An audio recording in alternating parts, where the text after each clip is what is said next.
Hello, for the last time. This is lecture 30. I'd like to do a not a full review topic-wise. I think that you'd find that boring and it would probably go too long.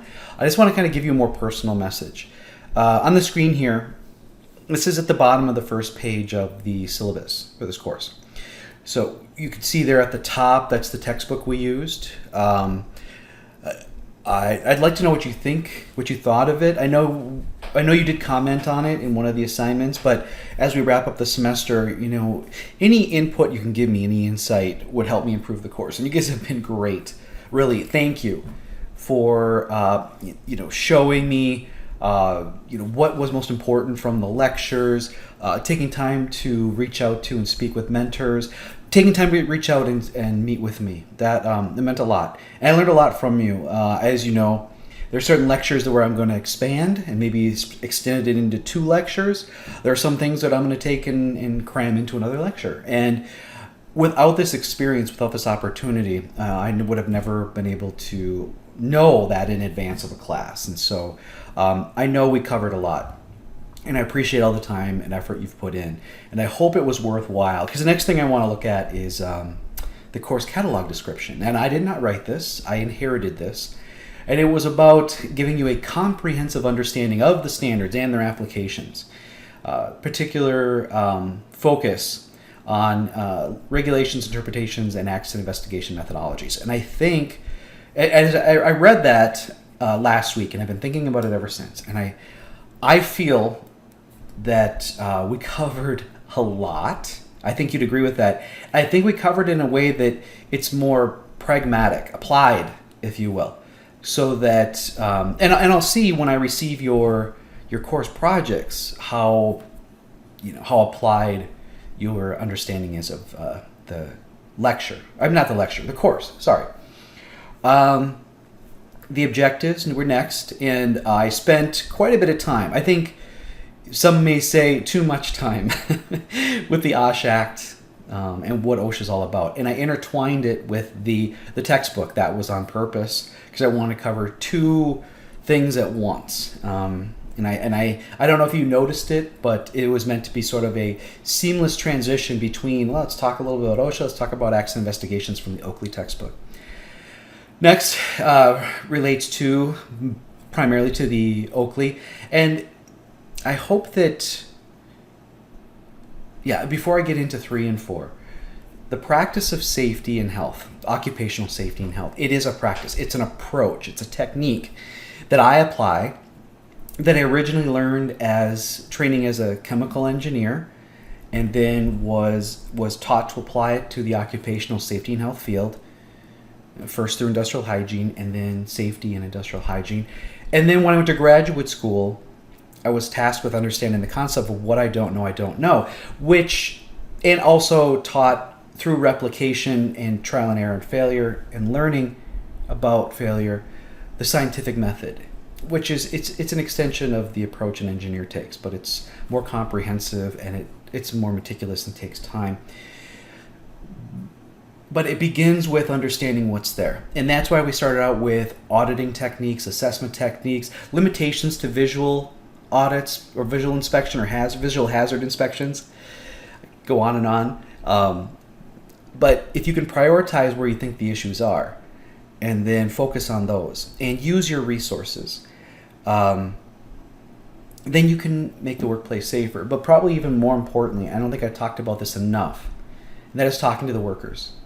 You got to get out and talk to the workers and talk to the supervisors too, because they're out there seeing things and attempting to enact the will of management to the production on the floor.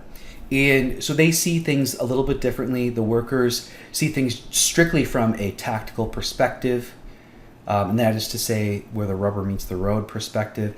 So getting their perspectives on things and then taking that to management and having them understand from your perspective and from the workers and supervisors what needs to be done to improve occupational safety and health is that's sort of the riddle or the game of this profession. I think that's why I like it so much, because there's the hard technical sciences, and then there's the soft social skills, and I like both. I've always been comfortable in both areas, and I think that's why I like it so much. It's all about problem solving, but first you have to be able to define the problem, and I think we did that a lot this semester, and we were, unfortunate but fortunate to be able to talk about this pandemic, this world pandemic, and how things we're talking about in this class applied to understanding what we can do to protect people. And I've been on the Return to Campus committee as sort of the subject matter expert, and I've been applying what we're talking about in this class to help them. And then we had the explosion in Beirut, Lebanon, and how going through a warehouse or wherever it was, and I think it was a warehouse from what I've read, we would identify ammonium nitrate as an explosive hazard, and we would store it differently, separately, with suppression, keeping other ignition sources away so that it wouldn't catch and you wouldn't level a 10 square block area. So these things all come into account, and I know that in my circles, my social circles, my network, we're talking about how the pandemic is having people care more about or think more about occupational safety and health particularly, but safety is there too. That this field is going to continue to grow and to take on more and complex issues, and I look forward to that. I really do. So it begins with assessment to really understand what's there. And of course, you got to do your homework before you go do that. And I've tried to help you with that, to provide you with excellent resources, whether it's OSHA, NIOSH, CDC, and I provide you with some other resources as well. There was Chemical Safety Board case studies and things on YouTube, that British Columbia WorkSafe group. I shared some of their stuff with you as well. You don't have to remember all this stuff, but in speaking with you all, I tried to instill the process, the thought process, the deductive approach to understanding a problem and then coming up with a potential solution. And it may not work right away. I mean, you got to try things. It's trial and error. So the next, number 3, I had to get that all off my chest. Thank you. Is to be able to assess and search and interpret. And we didn't get to spend as much time on that as I'd wanted to. As I move forward, like for the course this fall, I'm going to be doing that more group type projects, having them look up questions. Just today, and I'm sorry I always bring in stories, but it helps me. I did a webinar, live webinar through Facebook Live with a friend of mine who was a compliance officer when I was a compliance officer, and we did a Ask Us Anything, or Ask Me Anything. And people tossed some pretty difficult safety questions at us. Most of them were OSHA related, a few were COVID related, but we were able to find it. And so we also talked about the method we use to find answers and how we know whether it's reliable or not if it doesn't come from a specific OSHA source. So it's good. It's a good skill set. You do use it quite a bit, and I got to use it today, and I really enjoyed it. I think it's fun. It's like solving a puzzle to me. And it may not be the answer somebody wants or a full answer, but this is what I know so far. This is where I got it from, and this is my interpretation based on my expertise. The fourth one, the last one, I'm sorry this is going so long, is talking about hazard controls. I think you guys did a good job with that, especially with the talks we had, the WebEx one-on-ones. I was really impressed. You guys are thinking about this the way you should be. Being able to not jump to a conclusion, but to realize, and I've said this many times before, each situation deserves its own individual attention, and not just, again, jumping to a conclusion, jumping to why I think this might work, or throwing PPE at something. And you all should be thinking, no, he always said before you assign PPE, you have to fully assess what the issue is to make sure the PPE, what its qualifications are, meet that demand in order to protect the worker. And then the workers need to be trained on it. I hope that's what, if you walk away with that makes me really happy. So I'm not really going to get too much more into this, other than depending on where you all are in your college career. I don't know if you guys are planning to go to campus, you're going to be all online, or you're looking to do remote learning this fall and maybe next spring.